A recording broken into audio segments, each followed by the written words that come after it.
जब मोदी 3 तलाक के खिलाफ कानून बनाकर अपनी मुस्लिम बहनों को बचाता है तो ये सामाजिक न्याय में मदद करता है। जब मोदी घर घर जल पहुंचाता है, गैस और बिजली पहुंचाता है तो महिलाओं की जिंदगी आसान होती है, सामाजिक न्याय पक्का होता है।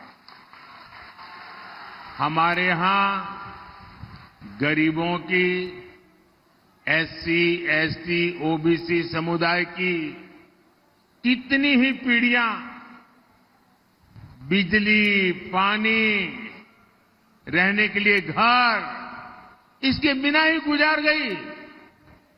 ये गरीब का बेटा है मोदी, और इसलिए मोदी आपको इस मुश्किल से निकालने के लिए दिन रात मेहनत कर रहा है, खुद को खपा रहा है।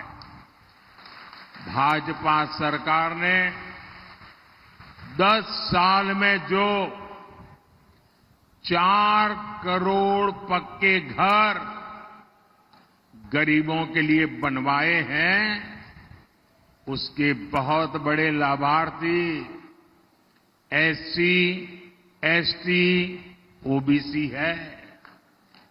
अब तो भाजपा ने अपने मैनिफेस्टो में देश में 3 करोड़ और नए घर बनाने की घोषणा की है।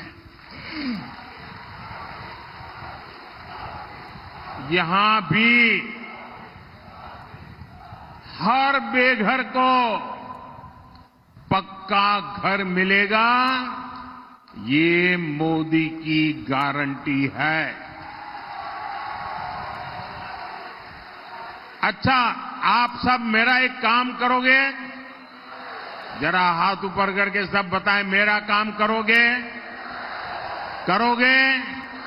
देखिए, जब आप चुनाव प्रचार में गांवों में जाएंगे, मोहल्लों में जाएंगे, और हो सकता है उस गांव में 2-4 लोग ऐसे मिल जाएं जिनको अभी घर न पहुंचा हो, नल से जल न पहुंचा हो, गैस कनेक्शन न पहुंचा हो।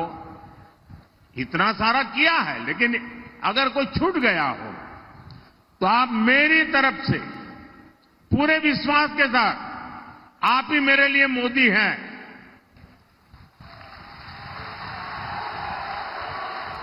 पूरे विश्वास के साथ उनको कह देना, जैसे गांव में और लोगों को घर मिला है, नल से जल मिला है, गैस का कनेक्शन मिला है, तीसरी बार मोदी आने के बाद जो बाकी काम रह गए ना, वो भी पूरे हो जाएंगे, आपको अपना हक मिल जाएगा। ये बताओगे? घर घर जाके बताओगे?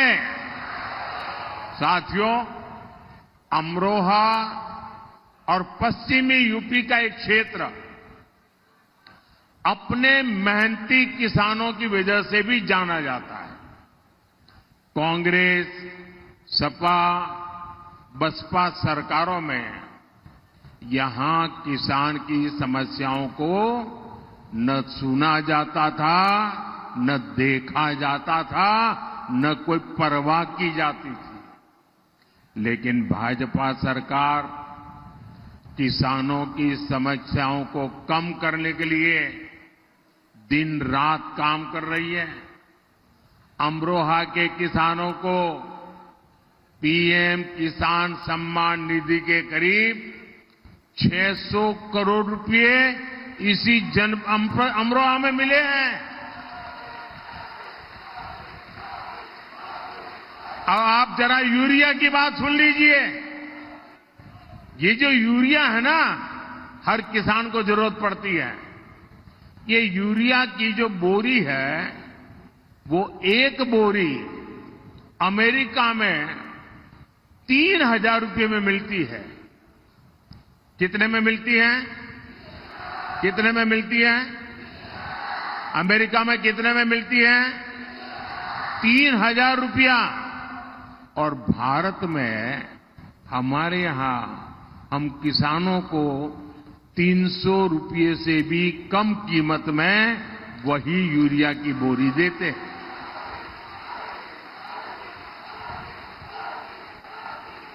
और जिन लोगों ने सपा, बसपा, कांग्रेस की सरकारें देखी हैं, वो जरा योगी जी के सरकार के काम को देख लें।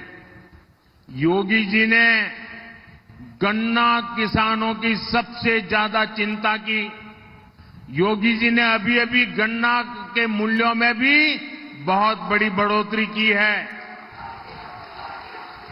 अमरोहा के गन्ना किसान कभी नहीं भूल सकते कि पहले उन्हें भुगतान के लिए कितना परेशान किया जाता था।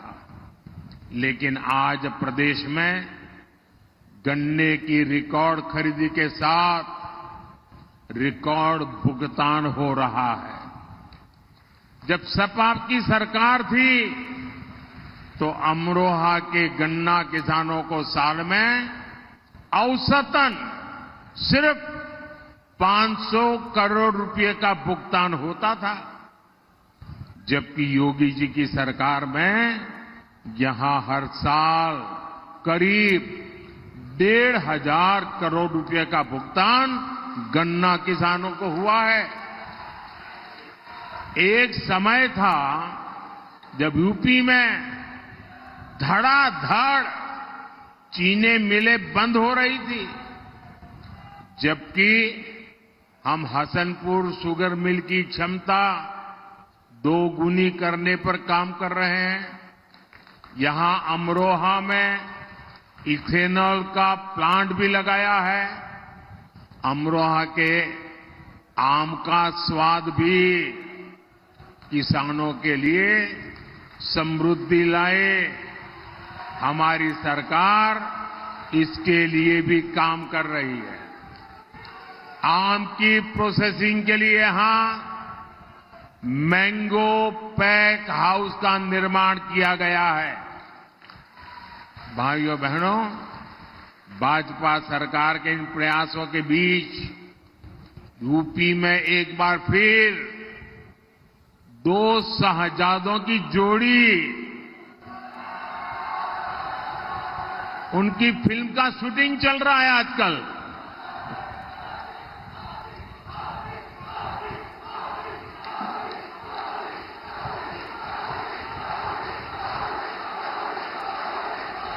और ये 2 शहजादों की फिल्म का पहले ही रिजेक्शन हो चुका है। हर बार ये लोग परिवारवाद, भ्रष्टाचार और तुष्टीकरण की टोकरी उठाकर यूपी की जनता से वोट मांगने निकल पड़ते हैं। अपने इस अभियान में ये लोग हमारी आस्था पर हमला करने का कोई मौका नहीं छोड़ते। आप याद करिए, इनकी सरकार को यहां के पवित्र तिगरी मेले से कितनी दिक्कत थी। तिगरी मेले में भी रुकावट डालते थे। यहां जो कांग्रेस के प्रत्याशी हैं, उन्हें तो भारत माता की जय बोलने तक में आपत्ति थी। जिसको भारत माता की जय मंजूर नहीं, वो भारत की संसद में शोभा देता है क्या? ऐसे व्यक्ति को भारत की संसद में प्रवेश मिलना चाहिए क्या? अयोध्या में राम मंदिर बना तो ये सपा कांग्रेस दोनों पार्टियों ने प्राण प्रतिष्ठा का निमंत्रण ठुकरा दिया। आप कल्पना कर सकते हैं, वोट बैंक के भूखे लोग प्रभु राम के प्राण प्रतिष्ठा के अवसर पर निमंत्रण ठुकरा गए। अरे उसके बजाय तो उनकी ओर देखिए, जो जीवन भर बाबरी मस्जिद का केस लड़ते थे, सुप्रीम में हार गए तो खुद प्राण प्रतिष्ठा में आकर के शामिल हो गए, और इनको तो उसमें भी शर्म आ रही है। ये तो उनसे भी गए बीते हैं।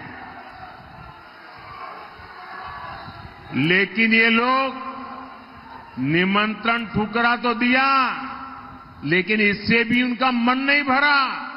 उनको लगा कि शायद वोट बैंक कच्ची रह जाएगी, और इसलिए ये लोग आए दिन राम मंदिर और सनातन आस्था को गालियां दे रहे हैं। अभी रामनवमी पर अयोध्या में प्रभु रामलला का इतना भव्य सूर्य तिलक हुआ, आप सबने देखा ना? देखा ना? आज जब पूरा देश राममय है, तो समाजवादी पार्टी वाले जो राम की भक्ति करते हैं, समाजवादी पार्टी के लोग वोट बैंक की खातिर पब्लिकली कहते हैं कि ये सब तो पाखंडी है,